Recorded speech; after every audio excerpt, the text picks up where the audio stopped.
What do you mean I can manipulate my blood flow? What do you mean I can manipulate my nerve flow? What do you mean I can move my organs, or I can stimulate the energy centers within my organs to get my organs to do this or that? I mean, like, this is just unbelievable, yes? In the East, they focused internally. In the West, we were external in our focus. And so we didn't look inside in the same way.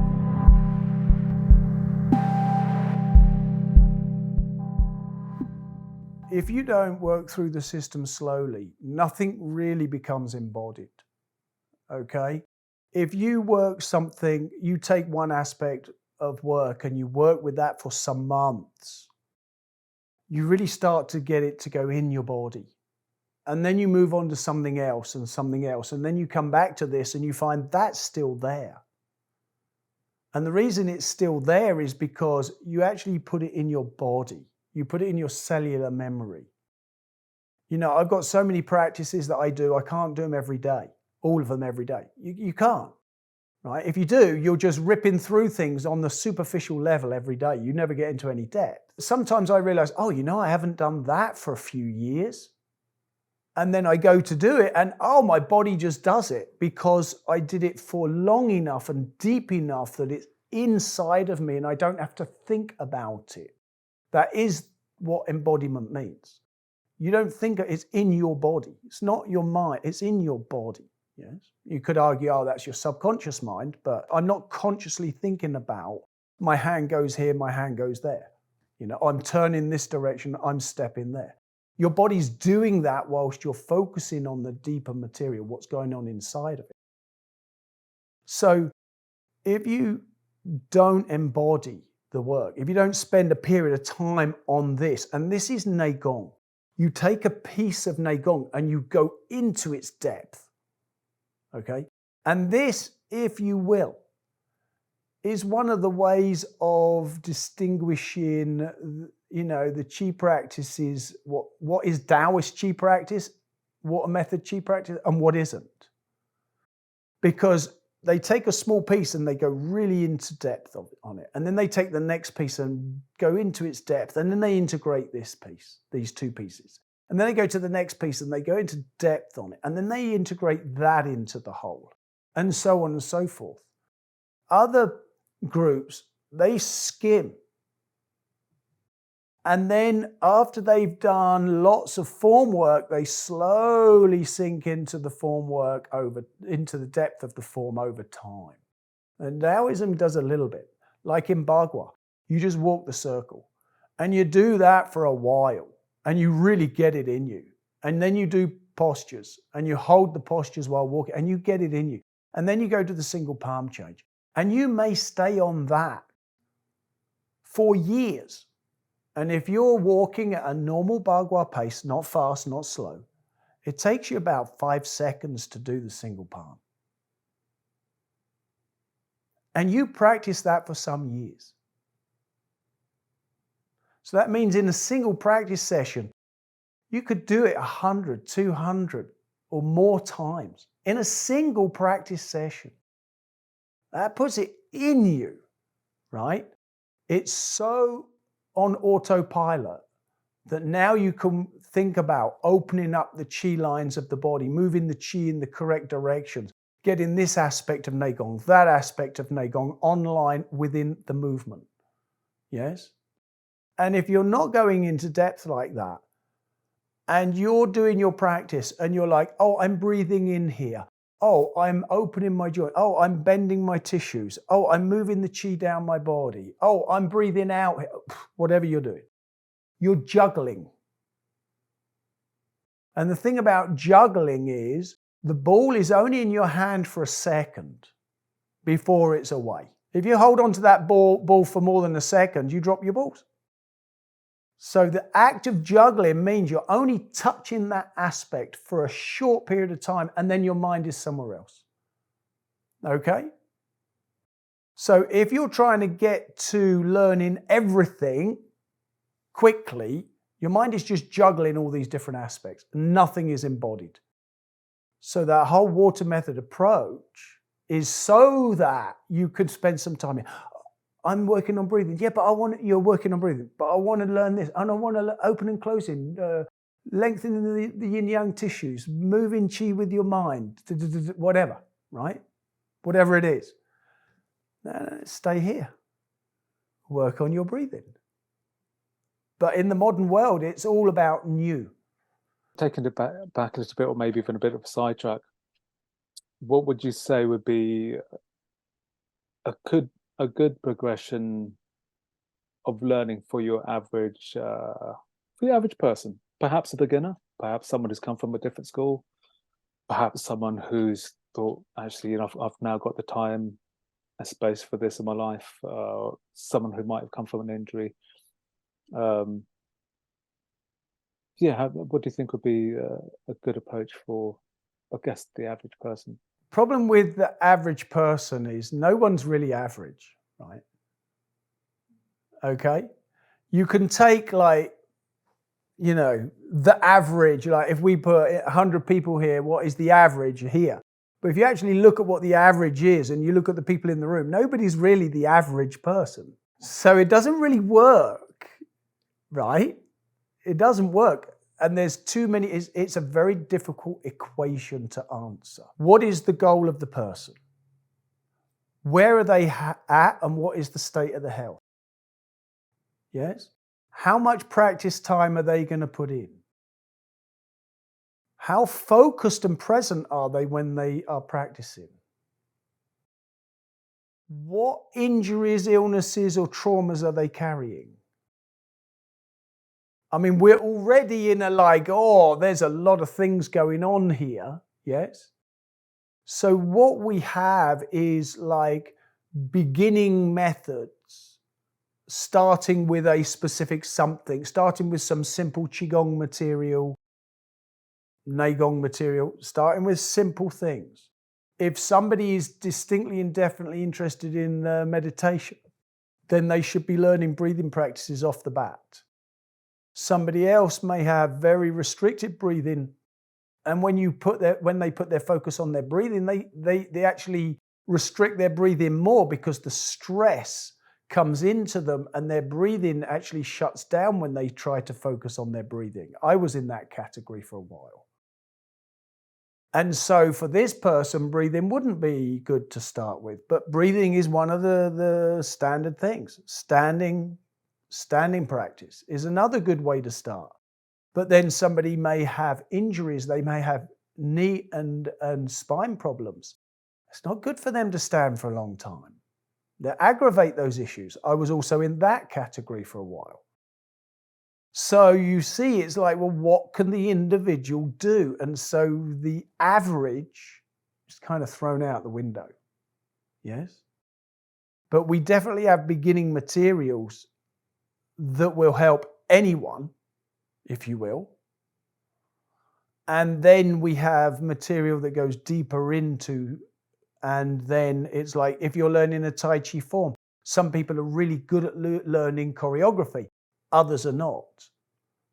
People that can't learn choreography, it's terrible for them to try and learn taichi because they're lost in the source from the first hour of class. So these people want to learn the most simple choreography. So something like circling hands would be really good for them because it's a really simple physical movement. Other people can really pick up choreography easily. So for them, maybe Dragon and Tiger would be a good place to start because they need to maybe develop their ability to feel, sense, and connect with chi. And Dragon and Tiger is very good at that. Right? So you see, there's a lot of different possibilities. It's not possible to say this works for everyone or this is the right place for everyone to start. And so we start with various things and people get attracted as well. You know, it may be right that this person should do this practice, but they won't. They're not interested. They're attracted to this other practice over here. I've had so many people, I go, hey, you know, you do so much better if you did that one. And they're like, yeah, but I don't want to do that. I want to do this. I had one guy, he came to me, had kidney problems, major kidney problems. All he wanted to learn was martial arts and Rosho. I'm like, dude, you need to do something for your kidneys. And he's like, yeah, one day. What can you do? You can't force people. But the fact that he started with that work meant that once he got into it and he started to understand it, then he could turn his attention to and get into this practice over here that was right for him. And if he hadn't have started that, he'd never get to there because he would never go directly to that. Yes? And I said this before, you know, you start with one intention and then as you go down the line, your direction changes. You know, you become a bit wiser. Yes? So your direction changes and you tune into what you actually need. I think the phrase is, give them what they ask for in the hope that they ask for what they need. Having that ability to give a bespoke, very individually bespoke way in for them allows them to perhaps access to the whole, and some perhaps over time. I was working in doing seminars in Germany for many years, and I don't speak German. I mean, I learned a few words, but there was no way I was ever going to try and crack that language. I was focused on the internal arts, and teaching that was difficult enough. So doing it in German was like, don't even think about that. Just stay in the English. They're really good. The Germans, most of the Germans speak good English, but there are a few that would come in and they don't speak German. So he said, we needed someone. He goes, okay, my partner's asked me, could I translate for you? And, you know, okay. And I'm like, yeah. And if, you know, obviously you're going to learn the practice, it'd be really good for you. Oh, I don't know. Maybe I'll learn it. Maybe I won't. But I don't mind doing the translation. Really nice guy. And he came in with that attitude. He went through the whole system. 2-3 decades later, actually, it's probably about 3 decades now, he's still practicing. He's done taichi short form, long form. He's done all the neigongs. He's done dragon and tiger. He learned some bagua. He's done meditation, breathing. I mean, he's gone through the whole system to some degree. Since you were here last summer, there were definitely kind of people who appeared at your instructor training, and it's been really obvious those who've been returning on, you know, to the London Tai Chi space kind of seminars, and it's really interesting. That's exactly what we're seeing, is those people who are just doing this very slow, gentle way of working. They're doing very, very well. They're doing what you said. It's just they've kind of got that natural water method mentality, and they are, yeah, they're doing ever so well. And then of course we get the guys who are pushing and exuberant and think that they're going to be practicing every day, 10 hours a day, and yeah, it just doesn't work out like that. I think your explanation of the water method makes sense. It's just they're just pushing up against resistance. I guess that's not what we're doing. Generally speaking, obviously not everybody, but people that do seminars and retreats and then working towards becoming an instructor, they're more serious people. They create their own practice. They have their daily practice. You can't become an instructor if you don't have a daily practice. You know, you just don't embody anything without daily practice. So the material demands daily practice. And that doesn't mean every day. Yeah, everyone has a day off. What would be the goal and clear progression of the serious student, and what are their goals along the way? I've got a handful of serious students. So first and foremost, I say, okay, most important thing is we're working on your health. You know, just, you know, follow the rules of alignment, relaxation, all things you've mentioned. And then, so you're talking about kind of like body, physical alignments, etc. And then does it move into, I guess, the energetics of, let's say, your etheric body, and then your next progression will be into the energetics of the etheric body and working with that, and then beyond that, are they then, or is it available for the serious student to then move into the, I guess, the other bodies or other work beyond that?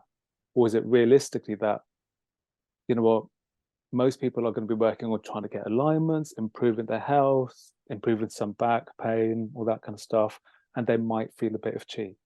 But for those who perhaps are putting in a good amount of work and have the ability, are they then thinking, okay, what's the goal? What's the point of training? You know, apart from training itself, and just like, well, the point is kind of like improving your health. But then as soon as they start feeling chi, they're like, well, what's the point of that? So, oh, okay, well, where does that go? Are we manipulating something beyond the physical? And then what's the point of that? Just are we connecting and communicating with something beyond? I remember the first time I trained with you, what was it, 2001 in York? And there were many things that grabbed a hold of my attention. First and foremost was the alignments. So if we talk with regards to material, when we were doing Dragon and Tiger, first and foremost was the alignments and how they were done. That was, you know, that's uncommon. That's not usual. People say keep the elbow in, but there wasn't this lead on from how it moved through the body to, you know, through the whole body. But then there was this little nugget that dropped in right at the end. I think it was perhaps within the last hour. So it was just, you were talking to myself and one of the guys I was there, and you kind of mentioned the ability for the chi to expand beyond us and through into the universe as well. No, I'm guessing that's not available to all people at all time, or maybe most people at any time. But I guess, so what I'm trying to say, what is the point at any one level? And is there an ultimate goal that might be achievable for, again, for a lot of modern day people, rather than your once in a generation kind of geniuses? Now, first things first, right? Well, there's a few first things here, so I don't know which of the first things I should do first. But Taoism, if you want to, what is the goal of Taoism? You know, it is following the way. Yeah, that's why it's called the way. It's like the path. It's like, it's the journey. It's the way through to the end. And what is the end goal? Integration and unification with all and everything in the cosmos. Okay, how many people are going to do that in one lifetime? If you're asking, well, what's the ultimate goal of all this stuff? Yes. My teacher explained it like this. We are in a continuum. And that continuum is going from very little awareness to complete awareness. And when we say complete, we're going beyond the human being, beyond the physicality, beyond just this time and space that you're in. Like awareness of all and everything in the entire cosmos. Okay? We are naturally on that conveyor belt. Yes? It could be argued that human beings are ahead of other animals and other beings on this planet. Yes? I mean, there's actually an argument in the opposite direction as well. If you have some sense of, you know, who you are and where you're at, you know, you see other animals, other like dolphins, for instance, they're interesting creatures, you know. But it doesn't matter if we are the most advanced on this planet or not. We're on a conveyor belt.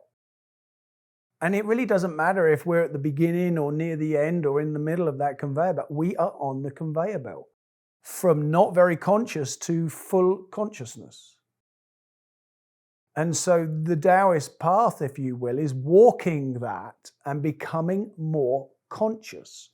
So in the beginning, it might be very simple stuff. And this is where a lot of people are at.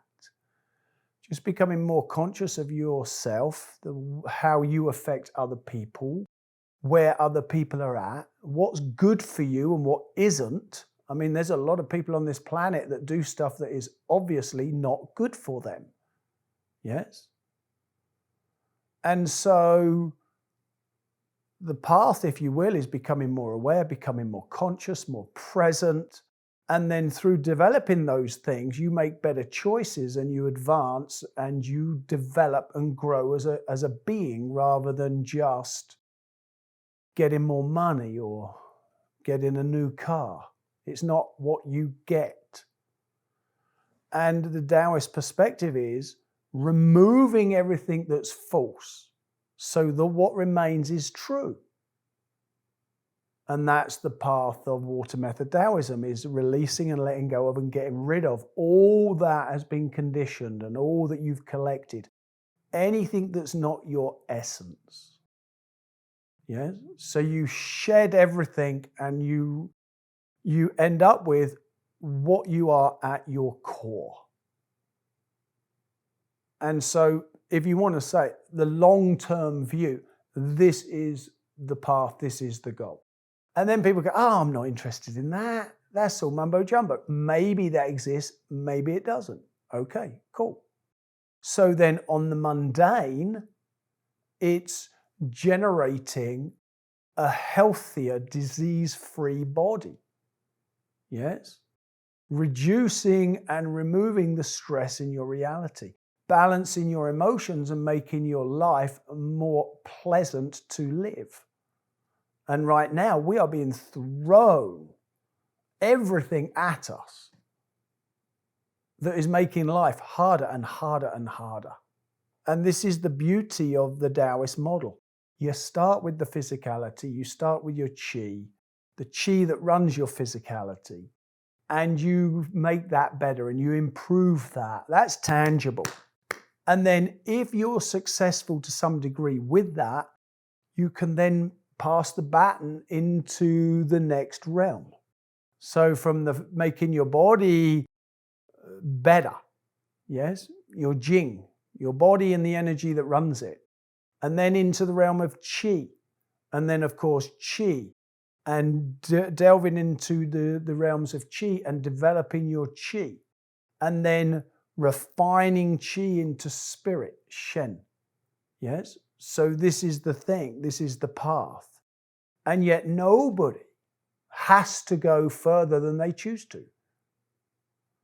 But again, if you want to get into meditation, if you want to get into really becoming a conscious and a very conscientious individual,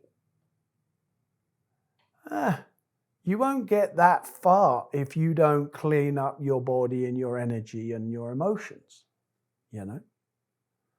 So this is Taoism. You start with something simple, you start with something mundane. Now, if we're on that end of the scale, if we're looking at that, you mentioned like alignment. It's a little bit more than just alignments, of course. I'm sure you know that, but it's alignments. It's getting the soft tissues to elongate. It's creating more space in the body. It's releasing the tensions within you. Yes? All of these things. And again, there's many ways you could do that. You can do it through breath work, where the breath directly ties into the nerves, releases the nerves, which releases the tissues and the joints and makes the qi flow stronger. Or you can do it through movement. You could do it through the practice of qigong or taichi or bagua, where you're moving your body and that releases the tensions and opens the body up so that your nerves release and your breath work becomes stronger. Yes? Each one feeds into the other. But yes, you start with these very simple things. And some people are more aware of their qi than their physicality. And so these people need to develop the physical material. Some people are more aware of their physicality than their qi. So these people need to develop their qi. Yes? Some people are not aware of their emotions that are surging through them, and yet everyone around them is very well aware of their emotions. Yes? So they need to work on that. So what you already have, you don't need to develop. What you're lacking in, you need to develop. And this is again why that question about, well, what's right for, the average person, There is no average person. Maybe one person in 8 billion is the average person, right? That doesn't serve the rest of us. So I make a joke, but it's real, it's real. So what does a person naturally have? Okay. And this is why, again, we don't have belts and we don't have sashes and uniforms and all the rest of it, because, you have skills that are way ahead of mine. I have skills that are way ahead of yours. So who's better, you or me? And now it comes down to, well, what are we discussing? Who's better at a specific something? Oh, well, now you can answer that question. And so I've got things to learn. You've got things to learn. Every person has things to learn. And so the aim is to learn the skills that you need to develop yourself as an individual, as a being, whether that's on a physical and energetic and emotional, mental, whatever, spiritual level. And you need to learn what takes you down that path towards becoming more conscious, more aware, yes, than where you're at this moment in time. To use kind of modern phrasing, it's hugely inclusive. Just like, it's for everyone, isn't it, really? And just in terms of its availability to further people in any which way, perhaps that would be available to them. So like I said, you've not got the average person, but you can have many people with nuanced individual requirements and desires and issues and starting points as well, moving in different directions. And I think what you're just describing and what the lineage holds and what Taoism and the Water Method have available is basically available to all at any given time, wherever they may be and however far they choose to go with it. You say it's for everyone, but not in a forced way, like everyone must do it, Well, no, nobody must do it. You can choose to do it. And if you choose to do it, it can help you on your path, whatever direction you're wishing to go in. Even if it's like, I just want to get better at business so I earn more money, so I'm comfortable and I can feed my family. Yes, it can help you with that. Yes, it can help you get clarity of mind, and it can help you go in a direction where you don't allow your emotions to cloud your judgment at the critical moments. Yes. I learned that one really early on. I was like in the desert in southern Morocco, and I'm buying minerals from a guy, and I really like this specific mineral. I was trading minerals at that time, minerals, crystals, fossils. And I was really enjoying that. And I looked at this and they were beautiful. And I really liked them. Me personally, I had an attachment, yes. They were really high priced. And I was like, yeah, I know. And then I allowed myself to come up with reasoning why it would be good to buy them. And then when I got back to England and I tried selling them, nobody wanted to buy them because they were too expensive. And I was like, That's allowing your emotional connection to cloud your judgment in a business decision. That wasn't a good business decision. Yes? So yes, it can help you in very many, many ways. But it comes down to the individual. The individual has to choose to do the work themselves. That's the end of it. Yes? And this is why Taoism has never gone out and tried to convert people. Taoism has never been more than 1% of China's population. Now, just about everyone in China is aware of Taoism and they use aspects of Taoism, but never more than 1% are actually Taoist. Now, if we get back to this lineage, the reason why this material can work so well for various people in so many different ways is because of its depth, complexity, and its ability to integrate. And it goes into a human being and deals with every aspect of a human being. And therefore, whatever aspect within you, you wish to work on and develop, there are practices, there are techniques to do that work. And this again shows the depth and the span of time that it was developed within. Yes, it wasn't done in a weekend. Yes, it wasn't brought out, someone brings out a new whatever, and it's like, oh, it's great. Yeah, and it works to some degree. If you want to achieve this goal, it will get you to achieve that goal. Will it help over here? Maybe not. Will it help over there? Definitely not. But it will help you do this. It's useful. So from a Taoist perspective, when they say is something useful, they're always looking for that to cover several aspects, not just one thing. Otherwise, you'll have a million techniques, right?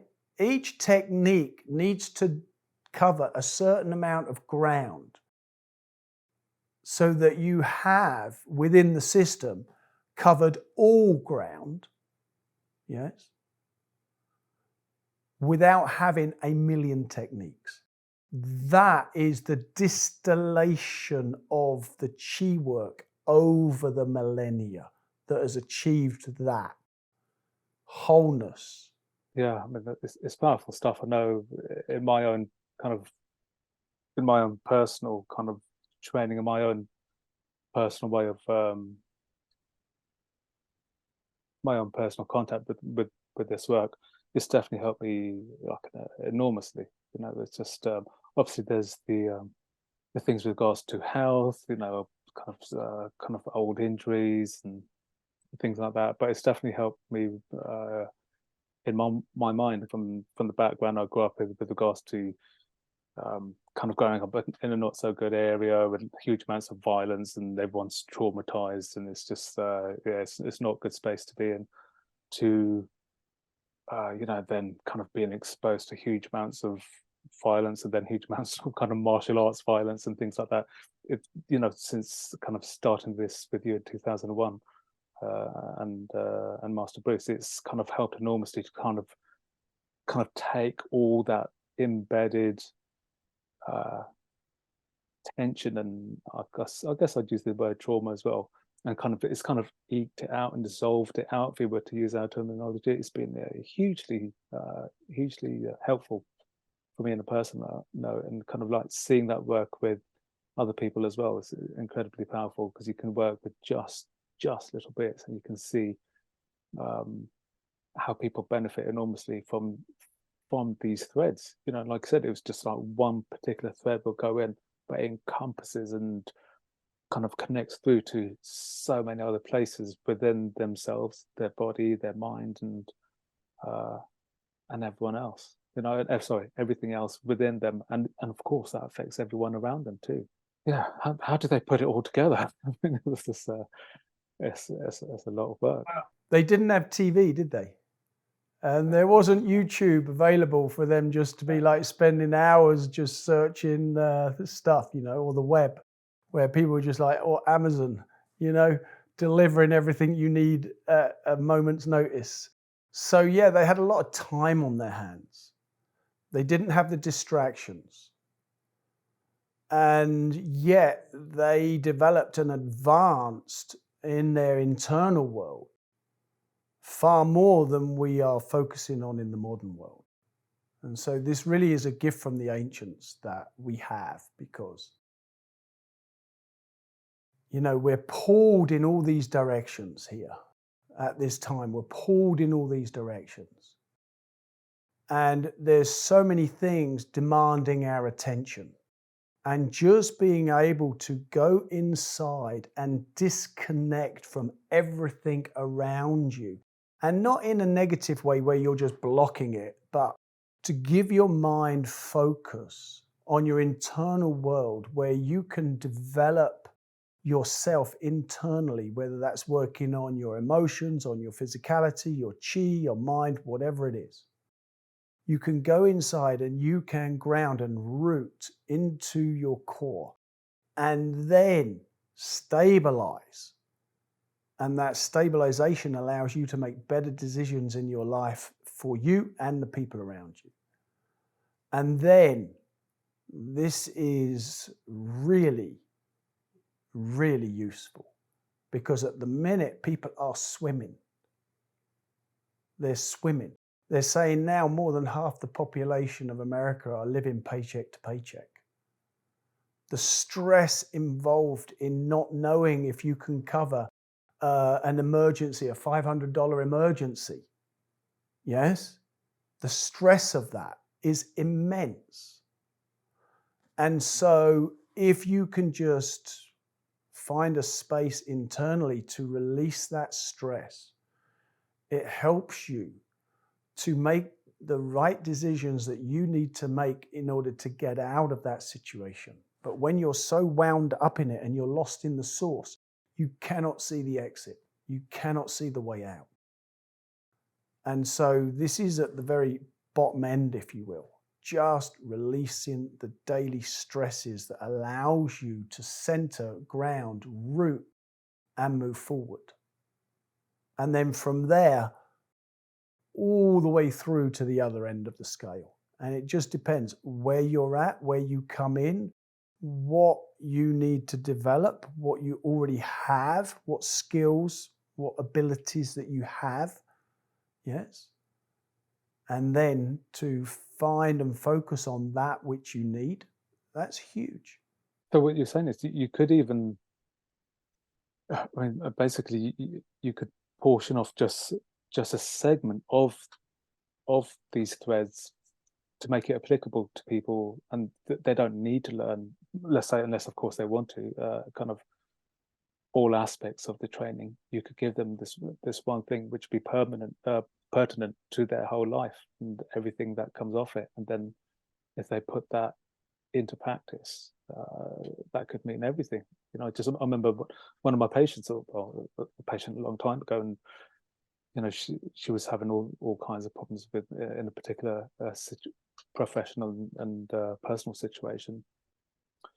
And you know, I just that very simple thing of just like, just okay, you know, just why don't we just see what it feels like to have your weight in your heels, to have your weight in your feet, and just, you know, just drop down through there. And if you want, you can even kind of raise your heels up an inch and then drop down gently onto them. And she used that for years and years. And just you know, that ability to descend chi and just to make contact with her body was, you know, it was for her at that point was hugely beneficial, useful, and I would go so far as to say, you know, at that point, even life-changing.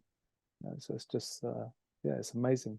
You can splinter off many, many, many aspects like you're explaining there, and there's 1,000 of them that you could just splinter this off. Oh, just this, yes. Just focusing your breath doing this, just focusing on whatever.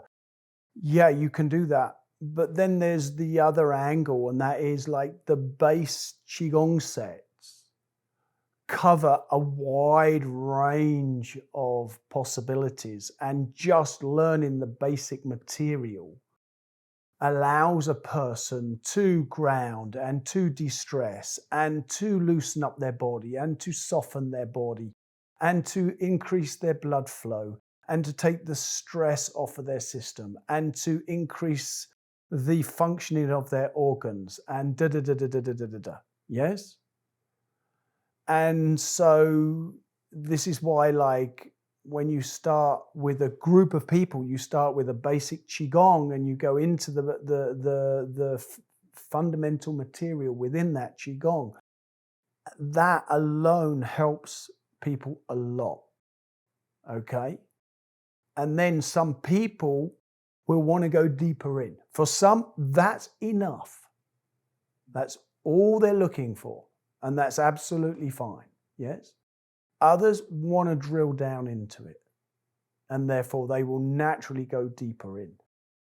But generally, you know, we have a few starting places with the material. People come in, they train, they have some experiences, and those experiences are quite positive. People that are more serious can go into the specific neigong. And then, of course, people with issues can go into the particular neigong that will deal with those particular issues. But again, everybody needs like a base foundation qigong in order to move forward, you know. So this is why, again, everybody basically starts at the same place. They may do a slightly different practice. It might be qigong, or it might be taichi, or it might be circling hands, or it might be cloud hands, or it might be heaven and earth, or it might be a dragon and tiger. They're all different, but they all contain the same basic neigong.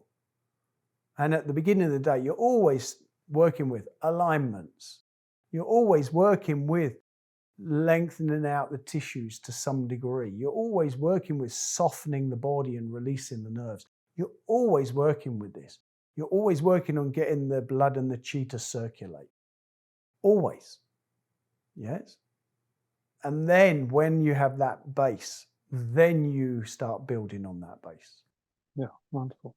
Do we know anything about how this might be being practiced in China currently, or if not currently, perhaps in the past?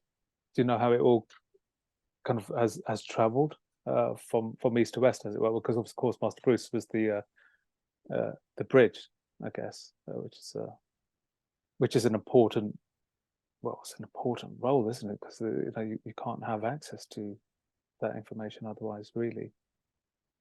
And what came before that, and then of course, there's people like yourself who are making that that first generation information coming from the bridge and just sending it further out as well. It's just it's quite a lot of work. Yeah, again, we're back to this, people have this idea that, oh, if I want to learn some deep neigong, I go to China. Well, it's as rare in China as it is in the West. Okay. And you're right. Bruce is the bridge between the East and the West. And that's mainly due to his fluency in both Chinese and English, but also his tenacity and his stamina. He did a lot of training, like a lot of training. It was full time, all the time.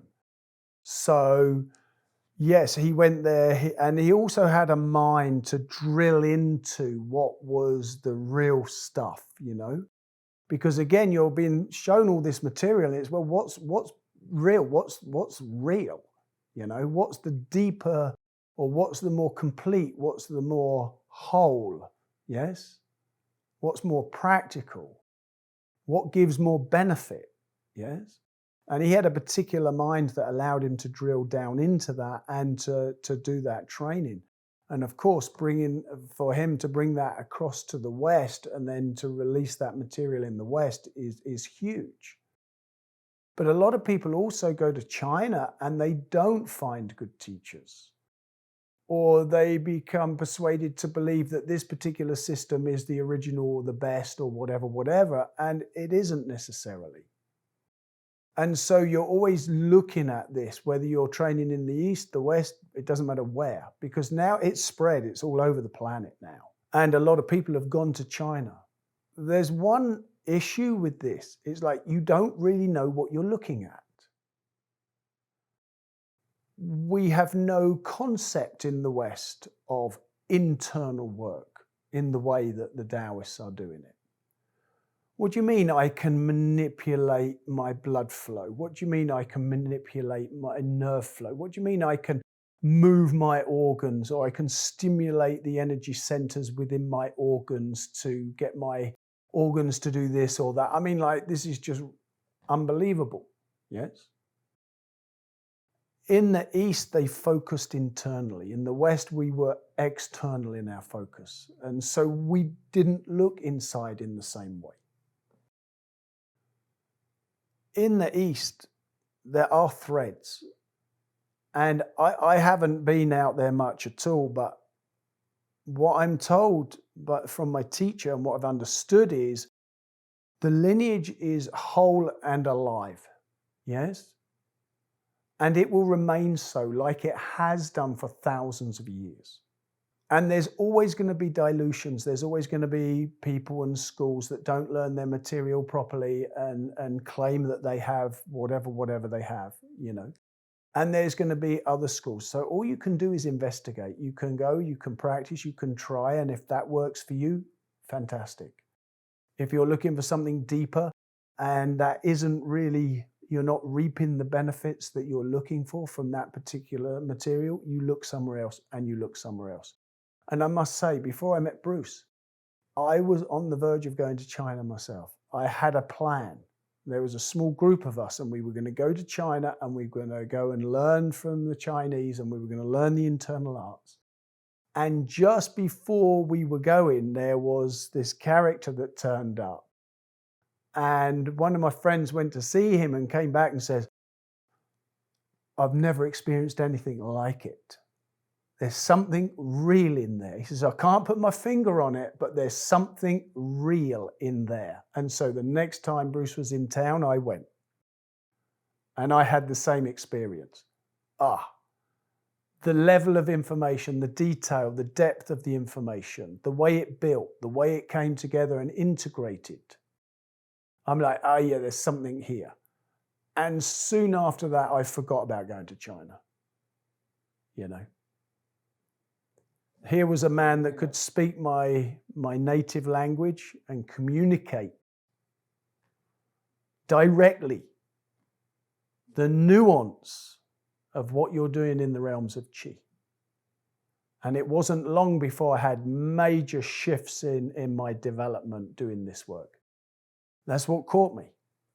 The group of people I was with at that time, we were looking at all these various teachers coming through. We would go and see, we would do these events like with the Taichi Union of Great Britain, where they would have 4 or 5 teachers in a day. And you'd get a taste of each of these people's work. They'd all do 1 hour and give an introduction of their work and give you some insight into their work. Yes. And we used to do those events. And we would try all these different things, and we were looking for something that felt real and solid. And then when we met Bruce Francis, then that is when it was like, aha, there's something in this. And at that time, I didn't have no thought that, oh, this is pure 100%, whatever, you know. It was just, it worked. It was doing something. It was delivering results. Well, you keep doing that, don't you? If you've got any sense, you keep doing that. And so, again, this is something that is quite rare. And it's quite rare because of the fact that Chairman Mao tried to stamp it out. Yes? And so at the end of the day, you know, people say, oh, there's not so many records. The records don't go back that far.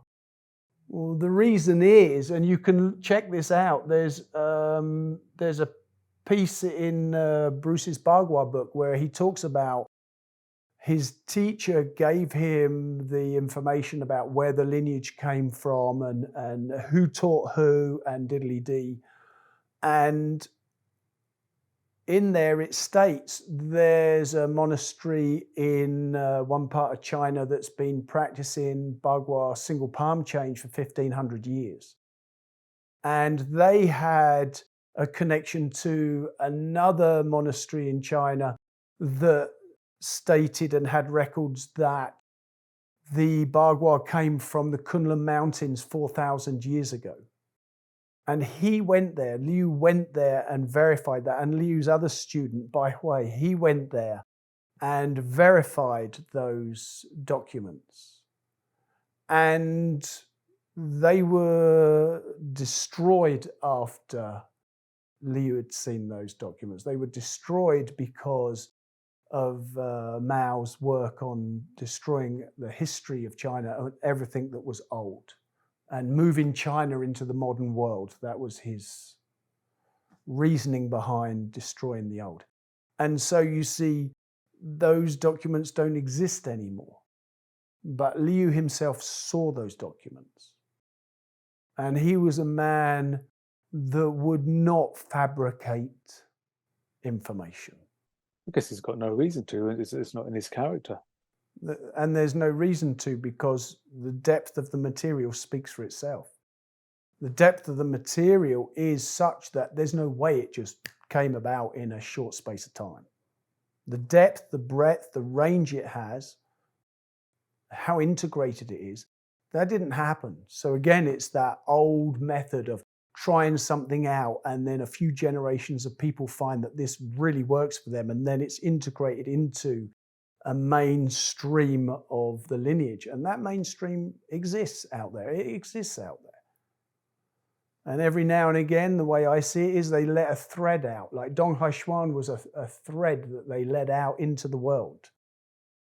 And yet he never revealed his source, so that the emperor or the government of China could not trace it back to them and take it out. And that's why they kept it secret. There was a reason for the secrets. It was to protect the lineage and to make sure that lineage continued into the future. It's hugely special. I mean, the work, from my kind of small perspective, is that it's protected. Its methodology and its depth and its breadth adds to its protection, because I guess people who, other than those who are particularly committed and want to learn as much as possible, may not have access to some of that deeper work, unless they have access to lineage teachers and lineage teachings and are putting in that kind of work. That's very profound. And I have immense gratitude to my teacher and all the people that came before him that allowed that to pass over to the West. And Bruce is the bridge from East to West. And then the students he leaves behind are the off-ramp off of that bridge and into Western society. Because even when you ask Bruce a question these days, he thinks about it, and he'll think about it in Chinese, right? He'll think about it in Chinese and then he'll translate it into English. And so he's got one foot in the West and one foot in the East. Which is fortunate for us, isn't it, to have that, gift from ancient times, thousands of miles away, to be kind of transported, into the present. I mean, that's amazing. From thousands of miles away and thousands of years away to the modern day. Not too shabby, as we say.